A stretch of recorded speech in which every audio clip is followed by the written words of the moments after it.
और मेरे साथ कुमार सौरभ हैं, जिन्होंने इस पूरे कैंपेन को तो दरअसल बड़ी मजबूती से लीड किया, चुनाव लीड नहीं कर पाए। कुमार सौरभ सिंह, जन स्वराज पार्टी के प्रवक्ता। कुमार सौरभ, कहां चूके? बस बहुत छोटा सा सवाल पूछती हूं आपसे, कहां चूके? जी, बिल्कुल बिल्कुल गरिमा जी, बिल्कुल शालीनता से सबसे पहले एनडीए को ढेर सारी बधाई।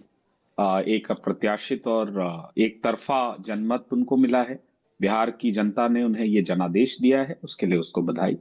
दूसरी बात गरिमा जी, आपके सीधे प्रश्न पर आते हैं। बिल्कुल हमसे कहीं चूक नहीं हुई है। 3 वर्षों में 5,000 किलोमीटर से ज्यादा और आधे बिहार, लगभग पूरे उत्तर बिहार का पदयात्रा करके हम लोगों ने एक जन जागरण का अभियान चलाया, जिसमें बिहार में रोजगार, बिहार में उद्योग, यहाँ का प्रवास, यहाँ पर शिक्षा और समुचित स्वास्थ्य व्यवस्था और बाढ़ की त्रासदी, उसके साथ साथ पूंजी का पलायन, जो बहुत बड़ा एक विषय रहा। इन सारे विषयों पर बिहार ने बिल्कुल समर्थन दिया है। दो प्रमुख बातें निकल कर आई हैं गरिमा जी। पहला, एक इनहेरेंट डर जो जंगल राज का दिखाया गया, वो हमें दिख रहा है कि वो चल निकला है। बिकॉज सबको लगा कि अगर जनसुराज के प्रत्याशियों को वोट दिए तो जंगल राज वापस ना आ जाए, हम उतना राघोपुर वोट से खुद शायद। तेजस्वी यादव पीछे चल रहे हैं। कुमार सौरभ, इस जी पर एक टिप्पणी जी दीजिए। 10वें राउंड जी में जी तेजस्वी जी, यादव 3,230 वोटों से पीछे हैं। ये ये हो बहुत सकता है अच्छी क्या कि बात है। राघोपुर इस बार लूज कर जाए आरजेडी, क्योंकि राबड़ी मैं देवी यहां से हार बहुत चुकी हैं, लालू प्रसाद यादव यहां से हार चुके हैं। देखिए, बिहार की जनता को गरिमा जी साधुवाद है। और आपके चैनल पर मुझे विशेष रूप से अच्छा इसलिए लगता है कि पॉइंटेड क्वेश्चन होता है, शोर शराबा नहीं होता है, अपनी बात एकदम मजबूती से इंसान रख पाता है।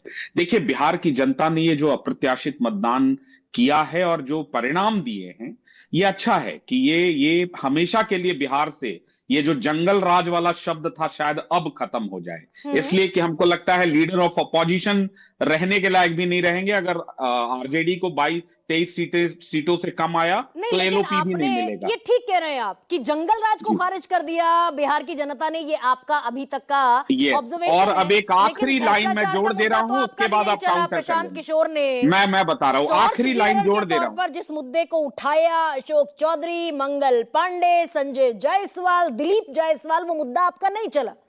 देखिए, अब भ्रष्टाचार इसमें चस्पा बहुत नहीं हुआ जेडीयू पर। बहुत इंपॉर्टेंट है ये समझना कि पहला तो आप देख ही रही हैं कि महागठबंधन पूरी तरीके से खारिज हो गया। दूसरा बहुत इंपॉर्टेंट इंडिकेटर है, अभी तक हम लोगों ने जो एनालाइज किया है, 70% सीटों पर हम तीसरे नंबर पर हैं। अच्छा। यानी yes, we have analyse that data so far. अभी तक जो 7, 8, 9, 10 राउंड की जो वोटिंग हुई है, उसमें जनसुराज, महागठबंधन और एनडीए के बाद तीसरे नंबर पर है। अब कितना वोट परसेंट आएगा वो तो खैर हमको रात तक पता चलेगा। कहां कहां हम किस स्थान पर हैं, एक्यूरेट हमको सामने पता चले। प्राइमा फेसी हम प्रशांत तीसरे किशोर का स्थान पर ये हैं। ऑन रिकॉर्ड स्टेटमेंट है कुमार सौरभ कि अगर 150 से हम एक भी सीट कम जीते तो इसका मतलब जी, हमें बिहार ने खारिज कर दिया। यहां तो 0 बिल्कुल सीट खाता ही नहीं खुला है। बिल्कुल। कहीं कोई, देखिए, कोई अतिशयोक्ति नहीं है और जो प्रत्यक्ष को प्रमाण की जरूरत नहीं होती है गर्मा जी। सिंपल है, इन टर्म्स ऑफ सीट हमको जो हमारी उम्मीदें थी, जो हमारा काम था, उसके अनुरूप सीटें नहीं आई हैं। लेकिन मैं एक चीज बहुत स्पष्टता के साथ आज आपके चैनल के माध्यम से कह रहा हूं, हाँ। कि हमें बिहार ने एक प्रमुख विपक्षी दल के दायित्व को आज ही सौंप दिया है और आने वाले 5 वर्षों पे हो विधानसभा सकता में है। मौजूदगी नहीं रहेगी तो विपक्षी दल कहां से हो गए? यहाँ मैं तो बता रहा हूं तेजस्वी यादव सिमट कैसे। गए मैं 27 बता रहा हूं कैसे। पिछले 3 बरस में, एक सेकेंड कुमार सौरभ।